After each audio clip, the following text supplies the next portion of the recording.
사랑하고 축복합니다. 우리 옆에 있는 성도님들과 이렇게 인사하겠습니다. 사랑하며 삽시다. 우리 한 번 더 인사하겠습니다. 제발 좀 사랑하며 삽시다. 네. 일단 말씀을 다 듣고 나시면 왜 제발 좀 우리가 사랑하면서 살아야 되는지 깨닫게 될 줄 믿습니다. 오늘은 영혼 사랑 주일로 예배합니다. 무슨 특별한 절기이거나 어떤 행사를 우리가 하는 게 아니라 다만 한 주를 지정해서 또 이렇게 주제를 정해서 예배드리는 이유는 평소에도 우리가 영혼을 사랑하고 또 평소에도 우리가 말씀을 전하고 복음을 전하는 일에 우리의 사명으로 알고 늘 그 일을 감당해야 되지만 우리의 삶이 너무 바쁩니다. 그리고 너무 여유가 없고 너무 힘들기 때문에 그러한 것들이 어느 순간 나도 모르게 우리의 삶의 문제로 인해서 다 덮여버리고 말죠. 그래서 사랑하고 전도하고 또 복음을 전하는 일을 우리가 마음으로는 생각으로는 늘 하지만 실제로 그것을 실행하기가 쉽지가 않은 걸 우리가 경험을 합니다. 그래서 이렇게 한 주를 정해서 우리의 마음을 새롭게 하고 나와 관계하는 믿지 않는 자들을 사랑으로 다시 한번 품고 또 우리가 사랑에 대해서 다시 한번 생각하고 우리가 그들을 주님께로 인도하겠다라는 그러한 결단의 시간을 갖고자 오늘 이렇게 우리가 함께 예배하는 줄 믿습니다. 오늘은 요한일서 4장의 말씀을 본문으로 해서 이것이 사랑입니다라는 제목으로 함께 말씀을 나누기를 원합니다. 하나님의 계획은 우리 모두가 사랑하며 살아가는 것입니다. 어제 송보영 권사님 아들 손현종 성도님의 결혼식이 있었습니다.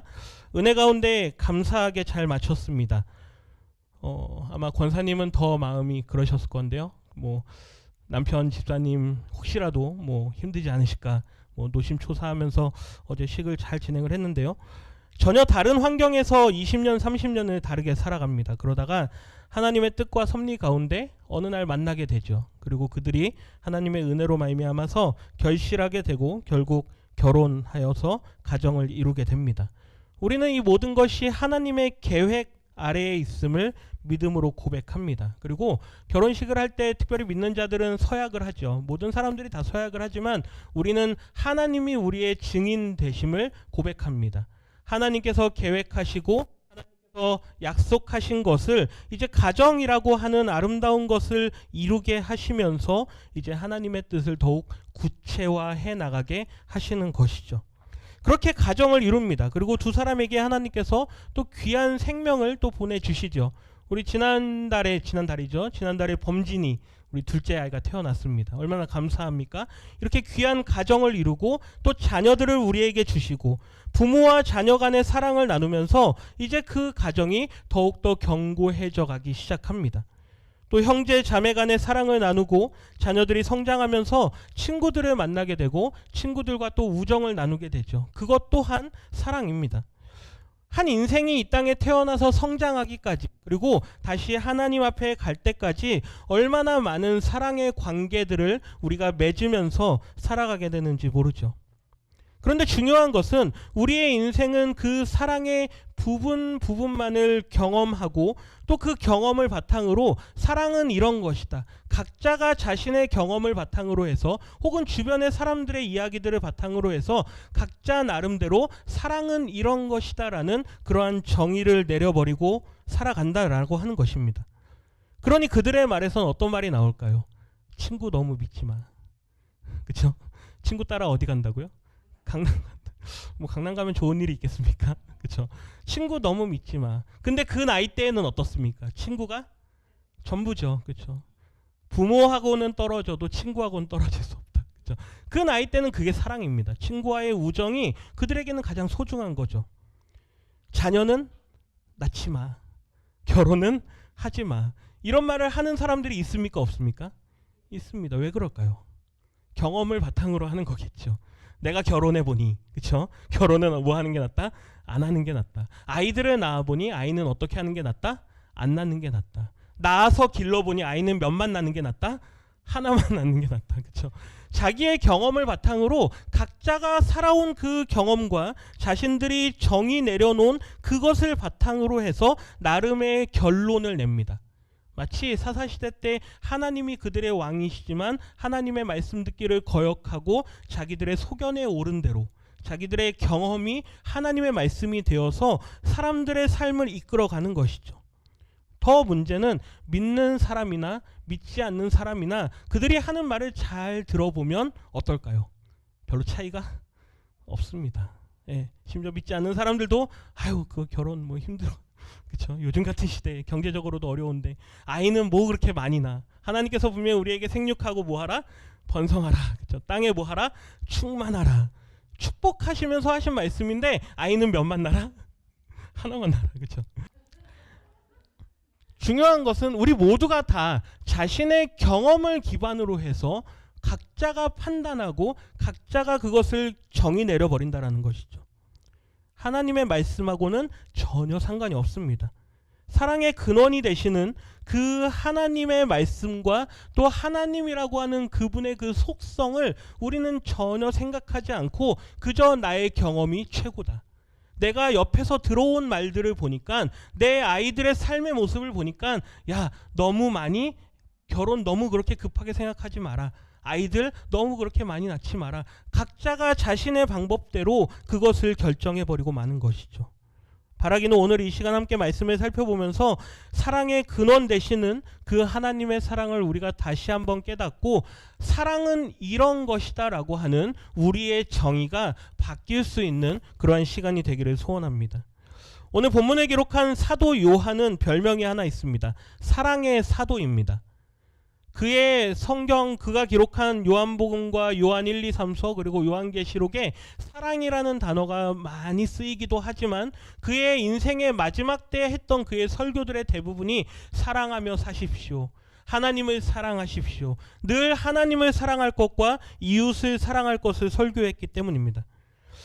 오늘 사도 요한은 요한 1서에서 하나님의 사랑에 대해서 아주 자세하게 설명을 합니다. 하나님은 사랑이십니다 라고 힘주어서 말하는 것을 보게 되죠. 오늘 본문 말씀 우리 7절과 8절 말씀 같이 한번 먼저 읽어보겠습니다. 사랑하는 자들아 우리가 서로 사랑하자. 사랑은 하나님께 속한 것이니 사랑하는 자마다 하나님으로부터 나서 하나님을 알고 사랑하지 아니하는 자는 하나님을 알지 못하나니 이는 하나님은 사랑이심이라. 아멘. 7절에 보면 사랑은 누구에게 속한 것이냐?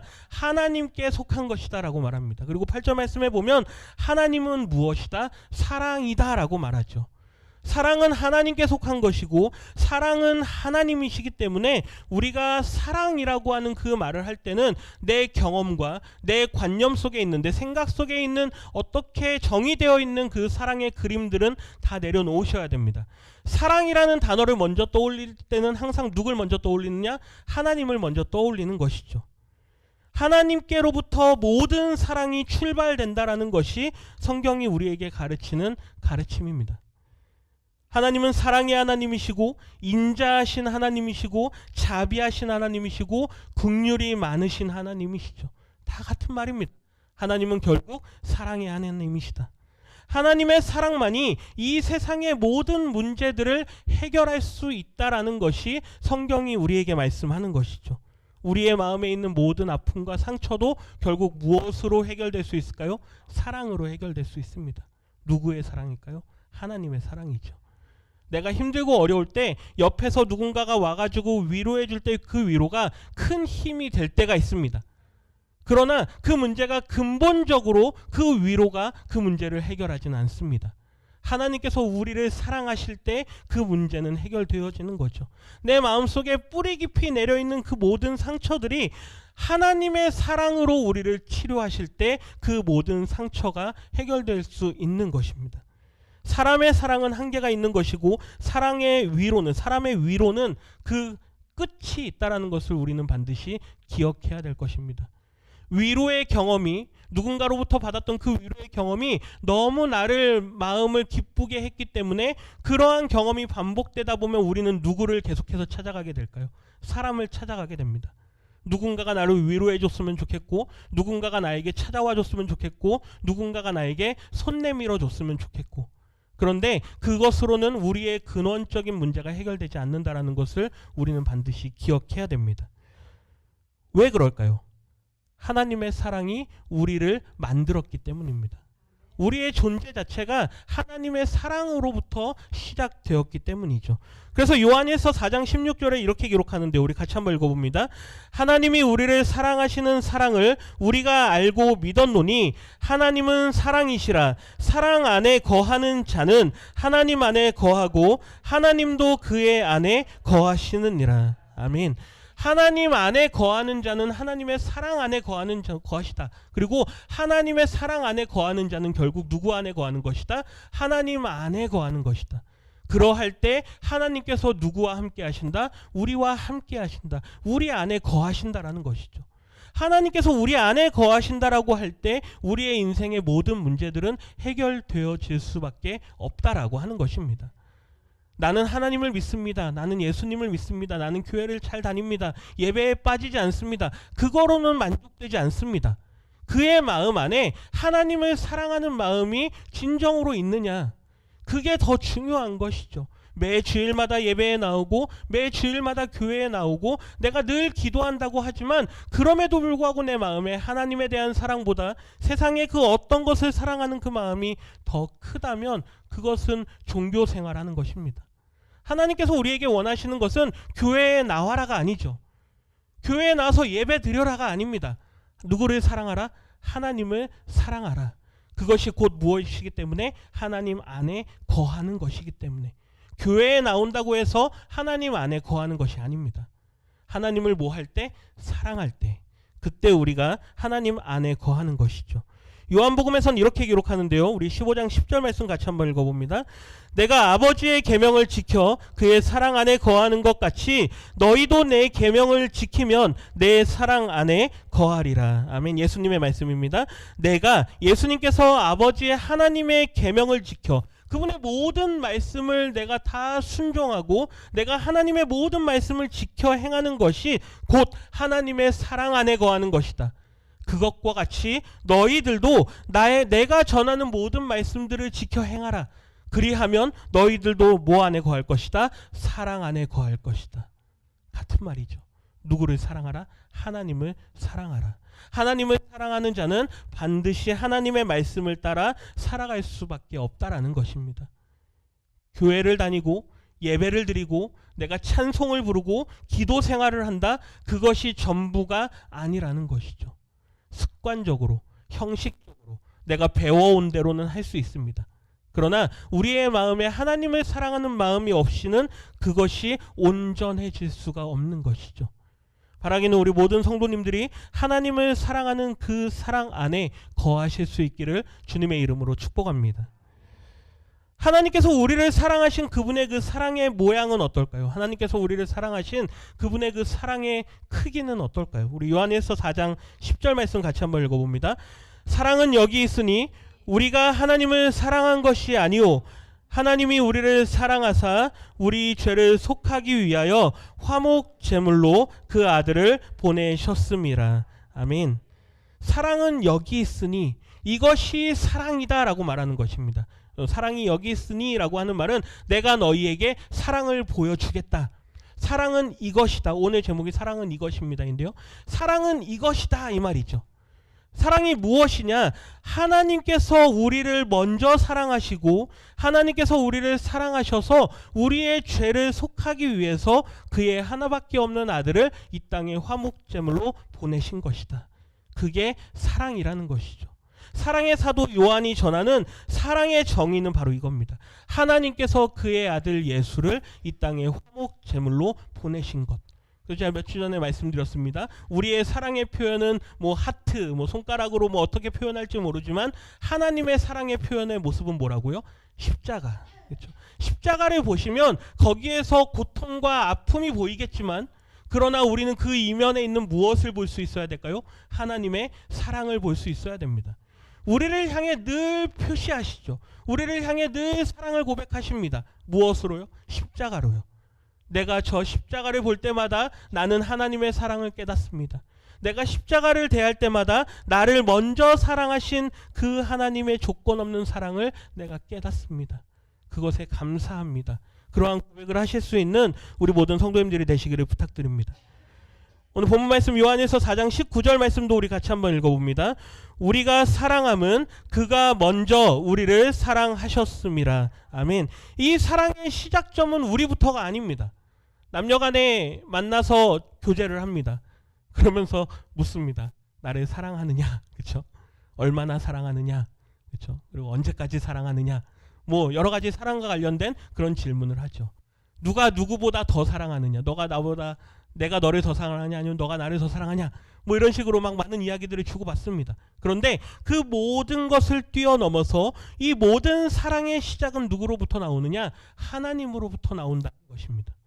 우리가 하나님을 먼저 사랑한 것이 아니고 하나님께서 우리를 먼저 사랑하셔서 우리를 부르셨기에 우리가 그분의 사랑 안에 거할 수 있다라고 하는 것이죠. 이것이 놀라운 것입니다. 다른 모든 종교들은, 이 땅에서 말하는 모든 종교들은 자신들이 스스로 신에게 찾아갑니다. 자신들이 스스로 신을 만들고 자신들이 스스로 그 신에게 나아가서 빌지요. 그렇기 때문에 그 신이 나의 기도에 응답해주지 않으면 언제든지 그 신을 버릴 수가 있습니다. 그리고 언제든지 그 신을 바꿀 수도 있죠. 그런데 우리가 믿는 이 신앙은 종교가 아닙니다. 이것은 신앙입니다. 이 기독교 신앙은 하나님께서 우리를 먼저 부르시고 우리에게 먼저 찾아오신 것입니다. 우리가 먼저 하나님을 찾은 것이 아니라는 것이죠. 내가 아무리 내 발로 교회에 나오는 것 같고 내가 오늘 큰 마음을 먹고 이 교회에 찾아온 것 같지만 하나님께서 우리를 먼저 부르시고 누군가를 통해서 우리를 부르셨기에 우리가 여기에 나올 수 있다라고 하는 것입니다. 내가 나오고 싶어서 나올 수 있는 것도 아니고 내가 나갈 능력이 있다고 해서 나갈 수 있는 것도 아닙니다. 하나님께서 허락하지 않으시면 그 누구도 하나님 앞에 나아갈 수가 없다라고 하는 것이죠. 우리는 그러한 자격이 없는 사람들입니다. 그러한 자격이 없음에도 불구하고 우리를 사랑하신 것이 바로 하나님의 사랑이죠. 그 하나님의 사랑을 많은 사람들이 아가페의 사랑이다라고 이야기를 합니다. 조건이 없는 일방적인 희생하는 사랑. 그런데 이 사랑이 신약성경 전체에 보면 116번이나 사용됩니다. 그만큼 하나님께서 우리를 사랑하신 그 사랑, 이 아가페의 사랑이 얼마나 신약성경 전체에 퍼져 있느냐라는 것이죠. 죄인임에도 불구하고 늘 하나님 앞에 불의하고 늘 하나님의 뜻을 거스르는 인생임에도 불구하고 그 아가페의 사랑, 조건이 없고 무조건적이고 일방적인 그 사랑으로 우리를 부르셔서 내가 너를 사랑한다, 내가 너를 사랑하고 내가 너를 구원한다라고 말씀하시는 것이 우리가 믿는 이 신앙이라고 하는 것입니다. 오늘 우리를 사랑하시기에 그 예수님 하나밖에 없는 그의 아들을 이 땅에 보내주셨습니다. 요한일서 4장 9절 말씀입니다. 같이 읽습니다. 하나님의 사랑이 우리에게 이렇게 나타난 바 되었으니 하나님이 자기의 독생자를 세상에 보내심은 그로 말미암아 우리를 살리려 하심이라. 아멘. 요한복음 3장 16절도 이어서 같이 한번 읽어봅니다. 하나님이 세상을 이처럼 사랑하사 독생자를 주셨으니 이는 그를 믿는 자마다 멸망하지 않고 영생을 얻게 하려 하심이라. 아멘. 그 앞에 있는 말씀 다시 한번 보여주시면 하나님께서 자기의 아들을 이 세상에 보내셨다라고 말씀하시죠. 무슨 말입니까? 하나님께서 먼저 행하셨다라고 하는 것입니다. 우리가 하나님께 하나님의 아들을 우리에게 보내주십시오라고 요청하지 않았다라는 것이죠. 하나님께서 먼저 그의 사랑하는 아들을 이 땅에 보내셨다라는 것입니다. 16절 말씀에도 하나님께서 이 세상을 사랑하셔서 먼저 그의 아들을 이 땅에 보내셨다라고 하는 것이죠. 우선순위가 바뀌면 안 됩니다. 내가 하나님을 믿으니까, 내가 교회에 다니니까, 내가 하나님을 사랑한다라고 고백하니까 이것이 먼저가 되는 것이 아닙니다. 하나님께서 나를 먼저 사랑하셨기 때문에, 하나님께서 나를 구원하셨기 때문에, 하나님께서 나를 부르셨기 때문에 내가 그 구원과 부르심에 감사하여서 하나님을 더욱 사랑하겠습니다. 하나님 앞에 더욱 감사함으로 예배하겠습니다. 이 우선순위가 바뀌지 않으시기를 부탁드립니다. 우리가 많이 부르는 찬양 중에 하나님의 그 크신 사랑은 측량할 수 없다라고 고백하죠. 그리고 그 하나님의 사랑을 우리는 은혜라고 부릅니다. 한량 없는 은혜, 우리가 갚을 수 없는 은혜, 늘 우리와 함께하고 나의 삶 전체를 애워싸는 그것을 우리는 은혜라고 부르죠. 그것이 얼마나 감사한 것입니까? 우리가 먼저 무언가를 했기 때문에 우리를 사랑하신 것이 아니라 그저 은혜로 값없이 우리를 먼저 사랑하신 그 사랑을 기억하실 수 있는 우리 모든 성도님들 되시기를 다시 한번 부탁드립니다. 우리 요한일서 4장 11절 말씀 같이 한번 읽어보겠습니다. 사랑하는 자들아, 하나님이 이같이 우리를 사랑하셨은즉 우리도 서로 사랑하는 것이 마땅하도다. 아멘. 앞에서 사도 요한은 하나님의 사랑에 대해서 이야기합니다. 그리고 하나님께서 우리를 먼저 사랑하셨다라는 것을 이야기하죠. 그렇다면 이제 그 사랑을 받은 우리는 마땅히 해야 할 일이 있습니다. 뭘까요? 사랑하는 것입니다. 우리가 예배 전 말씀 전에 같이 인사했습니다. 사랑하며 뭐 합시다? 삽시다. 사랑하면서 살고 계십니까? 하나님의 그 사랑으로 사랑하고 살고 계십니까? 그러지 않고 살고 있는 사람들을 볼 때 우리의 마음은 어떨까요? 그리고 나는 지금 사랑하면서 살아간다라고 말하지만 정작 내 안에 나를 더 사랑하는 마음이 있진 않는지, 이러한 것들을 늘 스스로를 점검하면서 우리도 서로 사랑하는 것이 마땅하다라고 늘 고백하는 것입니다. 갚을 수 없는 그 사랑, 그 사랑의 빚을 진 사람으로서 이제 그 사랑을 우리가 늘 실천하면서 살아가는 것, 그것이 우리 믿는 자들에게 주어진 사명이라고 하는 것이죠. 여기 마땅히라고 하는 것은 사명이라는 것입니다. 우리가 안 하면 그냥 안 하고 마는 그런 것이 아니란 얘기죠. 우리가 하되 이것은 당연한 것으로 여기는 것이다. 사랑하면서 사는 것은 마땅히 우리가 행해야 할 바이다. 이것을 하지 않는 것은 내가 마땅히 해야 할 일을 하지 않고 있는 것이다. 다시 말하면 의무를 다하지 않고 있다라는 것이죠. 사랑은 의무입니다. 그렇기 때문에 그것을 지는 것이, 그 사랑을 내가 감당하는 것이 때로는 어렵고 때로는 그것이 너무나도 힘들지만 그럼에도 불구하고 그것을 감당해야만 하는 것이죠. 뭐이기 때문에요? 의무이기 때문에. 예수님의 말씀을 한번 읽어보겠습니다. 마태복음 22장입니다. 같이 읽습니다. 둘째도 그와 같으니 내 이웃을 내 자신같이 사랑하라 하셨으니. 아멘. 제가 이 말씀을 읽을 때마다 놀라지 않을 수가 없는데요. 그냥 내 이웃을 사랑하라 라고 말했으면 우리는 어떻게 사랑할까요? 내가 사랑할 수 있는 정도와 한계를 정해서 사랑합니다. 그 정도면 됐지. 그렇죠? 우리가 얼마나 자주 하는 말입니까? 그 정도 했으면 됐지. 그런데 누구처럼 사랑하라? 자신처럼. 나 자신에게 이 정도면 됐지 이러십니까? 우리는 늘 어떻습니까? 불만족입니다. 우리 자신에 대해서, 내가 지금 가지고 있는 것에 대해서, 내가 소유한 것에 대해서, 심지어 우리의 자녀들에 대해서도 어떻습니까? 불만족입니다. 이 정도면 됐지입니까? 우리의 자녀들이 이만하면 됐지입니까? 아니지 않습니까? 밖에 가셔서는 자식들의 자랑을 하실 수 있습니다. 그런데 마음속으로는 어떻습니까? 여전히 불만족입니다. 좀 이랬으면 좋겠는데, 저랬으면 좋겠는데.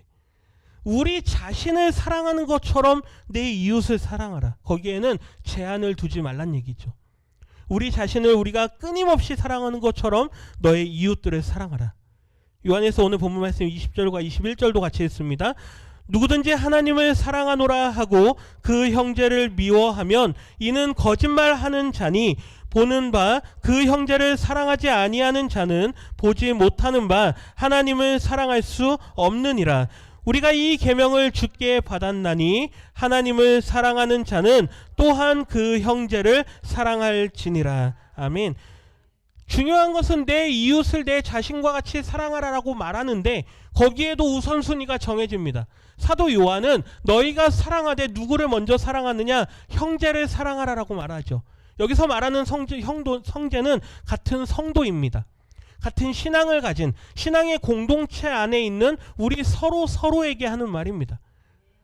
보이지 않는 하나님을 사랑한다라고 말하면서 눈에 보이는 형제, 즉 함께 신앙생활하는 그들조차도 사랑하지 못하면 어찌 너네가 보이지 않는 하나님을 사랑한다라고 말할 수 있겠느냐? 그것은 뭐다? 거짓말하는 것이다.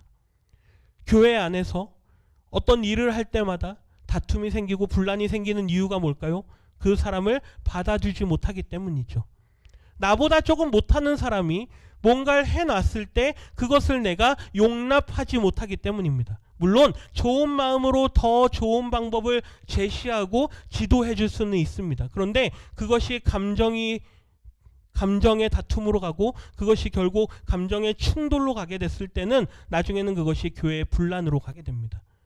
아무리 좋은 말이라도, 내가 천사의 방언과 같은 말이라도 무엇이 없으면, 사랑이 없으면, 아무리 그 사람을 내가 생각하고 좋은 마음으로 권면의 말을 한다 하더라도 그것이 감정으로 간다면 그거는 사랑이 아니란 얘기죠.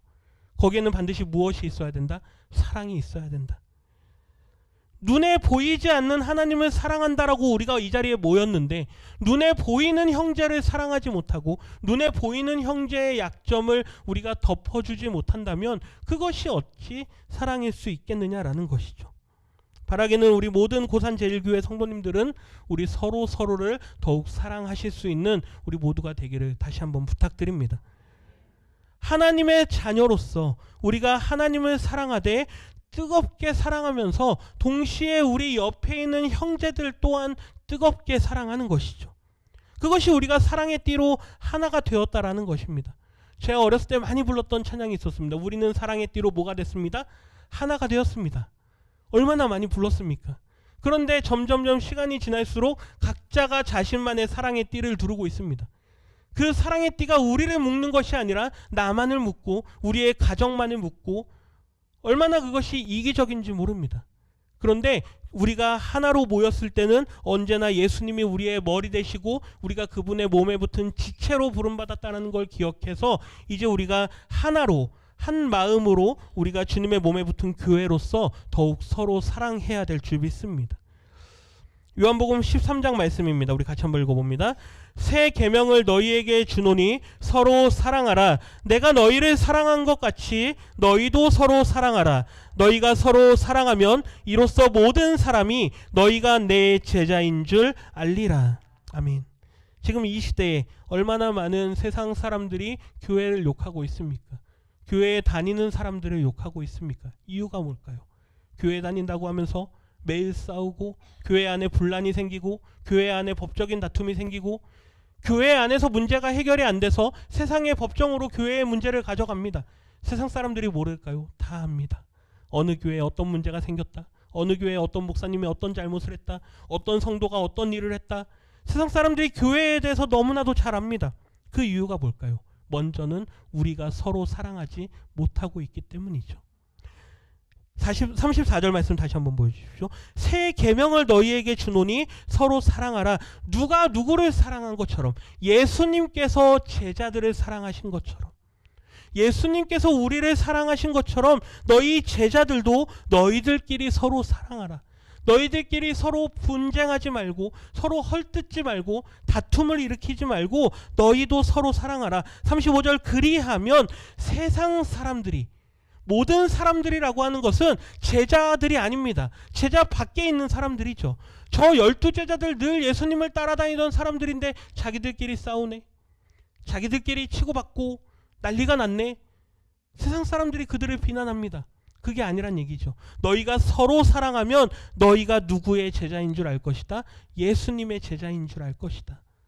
세상 사람들이 교회를 보면서 우리의 서로 사랑하는 이 모습을 보면서 사람들이 저 교회는 정말로 사랑하는 교회구나. 정말로 저 교회는 하나님을 믿는 사람들이 있는 교회이구나. 제가 늘 말씀드립니다. 교회는 천사들이 다니는 곳이 아니죠. 죄인들이 있는 곳입니다. 문제가 있을 수 있고 연약함이 있을 수 있고 누군가의 약점이 드러날 수도 있습니다. 그러나 그것을 덮어줄 수 있는 이유가 바로 이 하나님의 사랑이 우리에게 있기 때문이죠. 세상 사람들이 그걸 볼 때 이제 우리에게 나와서 늘 하나님과 함께하는 우리를 칭찬하고 세상의 자랑이 될 수 있게 된다는 것입니다. 요한에서 3장 18절 말씀 같이 읽습니다.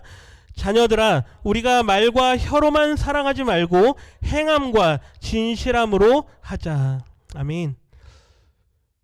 우리가 말과 혀로만 사랑하는 것이 아니라 제가 늘 말씀 나누기 전에 사랑하고 축복합니다 합니다. 어떤 분이 이제 그렇게 얘기합니다. 얼굴 표정은 그게 아닌 것 같은데 말만 사랑하고 축복하는 것 같은데 아닙니다. 늘 그 고백을 하지만 마음속에 늘 그 사랑의 마음을 가지고 그것을 우리의 삶의 무엇으로요? 행함으로. 그리고 그걸 무엇으로요? 진실함으로. 그걸 나타내는 것이죠. 사도 바울이 고린도전서에서 사랑장이라고 우리가 많이 이야기하는 그 사랑장을 기록하는데요. 제가 세번역 성경으로 말씀을 달아놨습니다. 우리 같이 한번 읽어보겠습니다. 사랑은 오래 참고 친절합니다. 사랑은 시기하지 않으며 뽐내지 않으며 교만하지 않습니다. 사랑은 무례하지 않으며 자기의 이익을 구하지 않으며 성을 내지 않으며 원한을 품지 않습니다. 사랑은 불의를 기뻐하지 않으며 진리와 함께 기뻐합니다. 사랑은 모든 것을 덮어주며 모든 것을 믿으며 모든 것을 바라며 모든 것을 견딥니다. 아멘. 사랑은 오래 참습니다. 그리고 마지막에 사랑은 모든 것을 뭐합니다? 견딥니다. 이게 사랑이란 얘기죠. 오래 참고 끝까지 뭐하는 거? 견뎌내는 거. 이걸 하지 않기 때문에 우리가 어떻게 합니까? 정도를 정하는 거죠. 한도를 정합니다. 이 정도면 됐지. 내가 언제까지 참아줄까? 예수님께 베드로가 묻죠. 언제까지 참아야 됩니까? 어떻게 해라? 셀 수 없을 정도로 무한대로 참아라. 어느 정도까지 사랑합니까? 어느 정도까지 내가 그를 덮어줘야 됩니까? 그게 아니란 얘기죠. 언제까지요? 끝까지. 그게 주님의 사랑입니다. 그 사랑을 우리가 마음에 품고 서로 교회 안에서 성도된 자들이 그 사랑을 나누는 것, 그것이 우리가 모일 이유이고, 이것이 없다면 우리는 여기에 모일 이유가 하나도 없다는 얘기죠. 그런데 그것이 우리의 힘으로 되지 않습니다. 우리의 능력으로 할 수가 없는 것이죠. 왜요? 우리는 연약한 인생이기 때문에. 그 연약함을 도우시기 위해서 우리에게 누구를 보내실까요? 성령님을 보내주십니다. 요한에서 4장 13절 말씀 같이 했습니다. 그의 성령을 우리에게 주심으로 아멘. 예수님의 영이신, 하나님의 영이신 성령을 우리 안에 보내주셔서 이제 그분이 우리 안에 내주하시고 우리와 함께 하십니다. 그리고 늘 살아가면서 사랑은 이런 것이구나, 하나님의 사랑은 이런 것이구나, 이런 것을 깨닫게 하시죠. 그리고 우리에게 그 사랑을 행할 수 있는 능력을 주십니다. 그 사랑의 능력이, 성령의 능력이 우리에게 있기 때문에 이제 우리가 그 사랑을 행하면서 살아갈 수 있게 되는 것이죠. 요한에서 3장에서 이렇게 기록해놨는데요. 같이 한번 읽어봅니다. 그의 계명을 지키는 자는 주 안에 거하고 주는 그의 안에 거하시나니 우리에게 주신 성령으로 말미암아 그가 우리 안에 거하시는 줄을 우리가 아느니라. 우리 안에 성령이 계셔서 하나님께서 우리와 함께 하신다, 하나님의 사랑이 우리 안에 있다라는 것을 알게 하십니다.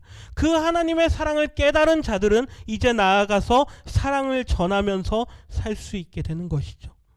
낙심하고 상처받고 흔들리고 어려움 가운데 있는, 신적으로 어렵고 경제적으로 어렵고 늘 외로움 가운데 있는 그들에게 찾아가서 그들에게 하나님의 사랑을 전합니다. 당신이 혼자 있는 것 같지만 혼자 있지 않습니다. 하나님께서 당신과 함께 하십니다. 예수님을 믿고 그 예수님을 믿는 믿음을 가질 때 하나님께서 당신 안에 거하실 것입니다. 그리고 지금의 이 힘들고 어려운 이 모든 상황들을 성령께서 돌보시고 도와주셔서 이겨나갈 수 있도록 힘을 더해 주실 것입니다.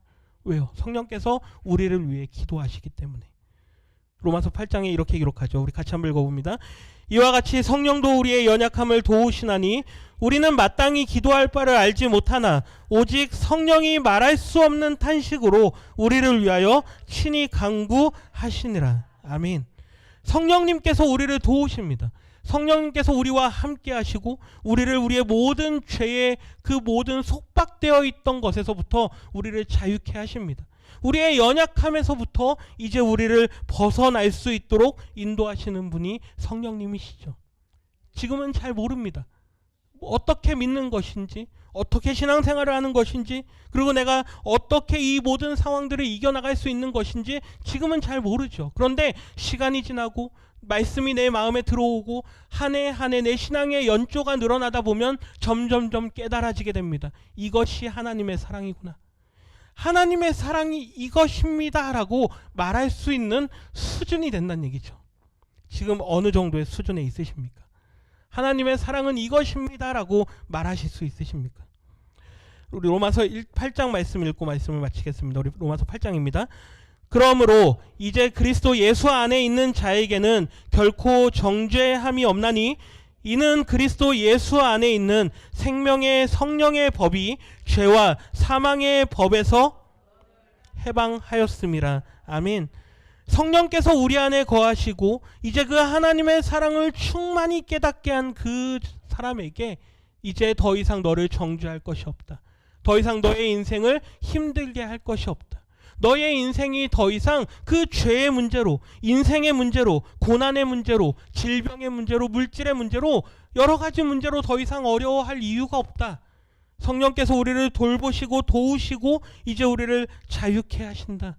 이 말씀이 그의 마음 가운데 있는 자는 절대로 낙심하지 않게 될 것입니다. 바라기는 우리 모든 사랑하는 성도님들이 하나님의 사랑이 무엇인지 깨달아 알아서 그 사랑을 우리의 마음 가운데 새기고 이제 세상에 나아가서 주님의 사랑에 빚진 자로서 그 사랑의 빚을 이제 하나하나 갚아 나가시는 우리 성도님들이 되시기를 부탁드립니다. 그것이 무엇일까요? 전도이죠. 믿지 않는 자들에게 하나님의 사랑을 전하는 일. 오늘 우리가 영혼 사랑 주일로 함께 예배하는데 이 시간 함께 기도할 때 하나님, 제 마음 가운데 제가 품고 기도해야 될 영혼들이 있습니다.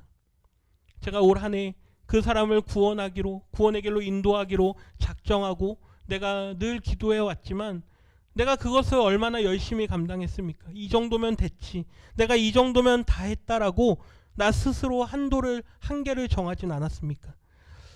하나님, 우리가 사랑의 빚진 자로서 우리의 남은 평생을 살아가면서 주님께서 사랑하시고 주님께서 그들을 구원하시기 원하신다라는 그 마음 가지고 내 마음 가운데 품고 있는 그 영혼, 그들을 주님께로 인도할 수 있도록 하나님 나에게 은혜 내려 주시옵소서.